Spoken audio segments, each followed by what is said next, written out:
হন্তদন্ত হয়ে এক লোক ছুটে এলো নবীজি সাল্লাল্লাহু আলাইহি ওয়াসাল্লামের কাছে। এসে বলল, ইয়া রাসূলুল্লাহ, সর্বনাশ হয়ে গেছে, আমি তো ধ্বংস হয়ে গেলাম। নবীজি বললেন, কি হয়েছে তোমার? কেনই বা নিজেকে ধ্বংসপ্রাপ্তদের কাতারে ভাবছ? লোকটা বিমর্ষ, হতাশায় বিহ্বল চেহারা নিয়ে বলল, ইয়া রাসূলুল্লাহ, আমি সিয়াম অবস্থায় স্ত্রীর সাথে মিলিত হয়েছি। আমি বড় গুনাহের কাজ করে ফেলেছি। আমার ভয় লাগছে ইয়া রাসূলুল্লাহ। আল্লাহ যদি আমার এই পাপ ক্ষমা না করেন, তাহলে তো আমি চিরদুঃখের স্থান জাহান্নামে নিক্ষিপ্ত হব। লোকটাকে অভয় দিয়ে নবীজি বললেন, তুমি এর কাফারা হিসেবে একজন কৃতদাস মুক্ত করে দাও। ইয়া রাসূলুল্লাহ, কৃতদাস মুক্ত করব এত সামর্থ্য তো আমার নেই। লোকটা বলল। লোকটার কথা শুনে নবীজি বললেন, তাহলে টানা 2 মাস সিয়াম রাখো। ইয়া রাসূলুল্লাহ, এটাও তো আমার পক্ষে সম্ভব নয়।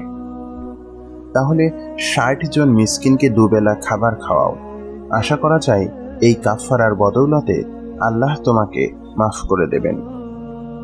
লোকটি এবারও লজ্জাবনত হয়ে বলল, ইয়া রাসূলুল্লাহ, আমার কাছে যে এই পরিমাণ অর্থ বা খাবারও নেই। লোকটা ছিল নিতান্তই দরিদ্র। গুনাহ মুক্তির আশায় 60 জন মিসকিনকে 2 বেলা খাবার খাইয়ে সিয়াম ভাঙার কাফারা যে আদায় করবে, সেই সামর্থ্য তার কোথায়?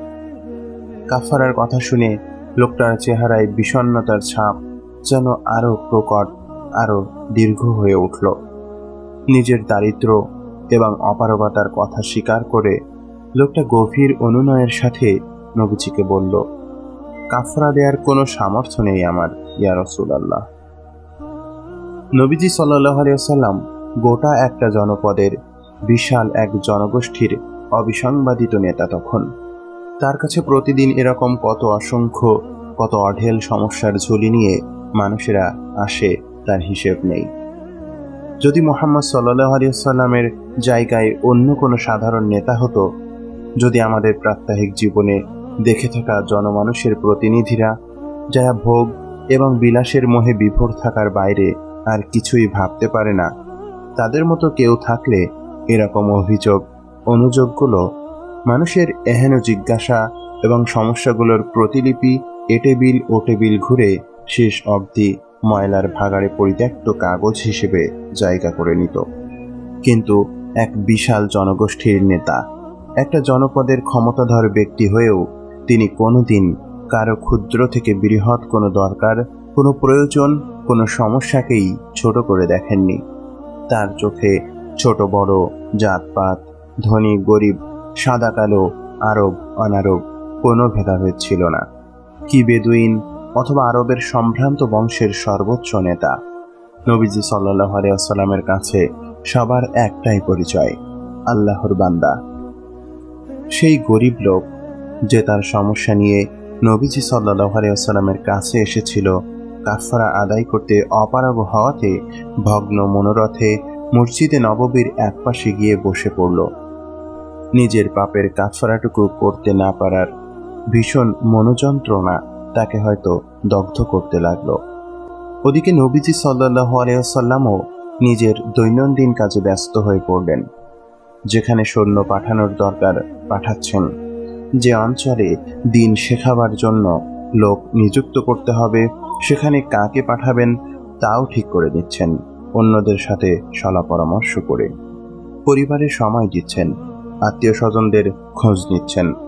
সব মিলিয়ে বেশ ব্যস্ত একটা দিন যাচ্ছে নবীজি সাল্লাল্লাহু আলাইহি ওয়াসাল্লামের।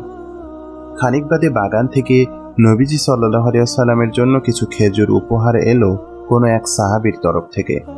খেজুরের ঝুড়ি হস্তগত হতেই নবীজি সাল্লাল্লাহু আলাইহি ওয়াসাল্লাম অন্যদের ডেকে বললেন, যে লোকটি সমস্যা নিয়ে এসেছিল সে কোথায়?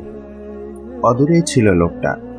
নবীজি সাল্লাল্লাহু আলাইহি ওয়াসাল্লামের কথা শুনতে পেয়ে হুড়মুড় করে দৌড়ে এসে বলল, এই যে আমি ইয়া রাসূলুল্লাহ। নবীজি সাল্লাল্লাহু আলাইহি ওয়াসাল্লাম তার হাতে খেজুরের ঝুড়িটি তুলে দিয়ে বললেন, যাও, এই খেজুরগুলো তোমার গুনাহের কাফারা হিসেবে সাদাকা করে দাও। লোকটি তন্ময় হয়ে নবীজি সাল্লাল্লাহু আলাইহি ওয়াসাল্লামের দিকে তাকিয়ে থাকলো খানিকক্ষণ।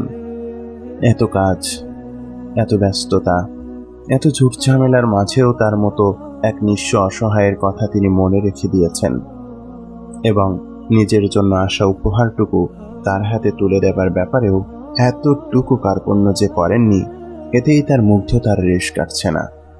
সত্যি এ যে মহান নবী। নিজেকে সামলে নিয়ে লোকটা বলল, ইয়া রাসূলুল্লাহ, কার কাছে সদাকা করব? এই অঞ্চলে আমার চাইতে বেশি অসহায়, অতিশয় নিঃস্ব কাউকে তো আমি চিনি না। এরপর ধরা গলায় সে আরো বলল, আমার ঘরে খাওয়ার মতো কোনো কিছুই নেই ইয়া রাসূলুল্লাহ। নবীজি এবার হেসে বললেন, তাহলে এগুলো তোমার, তুমি পরিবার নিয়ে খেলেই সাদাকা হয়ে যাবে। সহিহুল বুখারী 1936, 37, 2600। নবীজি সাল্লাল্লাহু আলাইহি ওয়াসাল্লামের জীবনী থেকে আমরা জানি, ধন সম্পদের পাহাড় গড়ার অবারিত সুযোগ থাকা সত্ত্বেও তার কাছে আসা সব অর্থ, সকল হাদিয়া দান করে দিয়ে হতদরিদ্র অবস্থায় দিনাতিপাত করতেন তিনি। খেজুর পাতার চাটাইয়ে ঘুমোতেন বলে তার শরীরে দাগ পড়ে যেত। তার সংসারে থাকত নিত্যদিনের অভাব। এমনও হতো টানা 2-3 দিন নবীজির ঘরে কোনো খাবার থাকতো না। পানি খেয়ে দিন কাটাচ্ছেন তিনি পরিবার সমেত। একদিন ফজরের সালাত পড়ে এসে তিনি আয়েশা রাদিয়াল্লাহু আনহার কাছে জানতে চাইলেন, খাওয়ার মতো ঘরে কি কিছু আছে?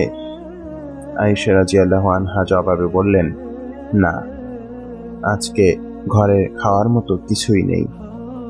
ঘরে খাওয়ার মতো কিছু নেই শোনা মাত্র নবীজি সাল্লাল্লাহু আলাইহি ওয়াসাল্লাম বিচলিত হননি, বরং আয়েশা রাদিয়াল্লাহু আনহাকে বললেন, ও তাই, আচ্ছা, কোনো সমস্যা নেই, তাহলে আজ আমি সিয়াম রেখে দিলাম। একটি শক্তিধর রাষ্ট্রের অধিপতি তিনি, একটি শক্তিশালী বাহিনীর সর্বাধিনায়ক। এমন একটা মানুষের ঘরে সকাল হলে খাওয়ার মতো কিছুই থাকতো না। আজকের কোনো আয়েশি বিশ্ব নেতার ব্যাপারে সেটা কল্পনা করা যাবে? কিন্তু নবীজি সাল্লাল্লাহু আলাইহি ওয়াসাল্লামের দিনগুলো কাটতো এভাবেই, মানবেতর। এমন দুঃখ আর কষ্টে ভরা যার সংসারের গল্প, সেই তিনি উপহার হিসেবে পাওয়া খেজুরের ঝুড়ি অন্য একজনের হাতে তুলে দেন কেবল তাকে একটা গুনাহ থেকে বাঁচিয়ে দেওয়ার জন্যে। ঘরে খাবার নেই জেনে নিজের জন্য আসা খাদ্যদ্রব্য অন্যজনের হাতে তিনি হাসি মুখে তুলে দিলেন, অথচ তার ঘরে নিত্য টানা পড়েন। ঘরের হাঁড়ি শূন্য রেখে অন্যের হাঁড়িতে দুহাত ভরে দান করতে পারতেন তিনি যে ধরনীর তরেই নাজিল হওয়া এক নবী, রাহমাতুল লিল আলামিন।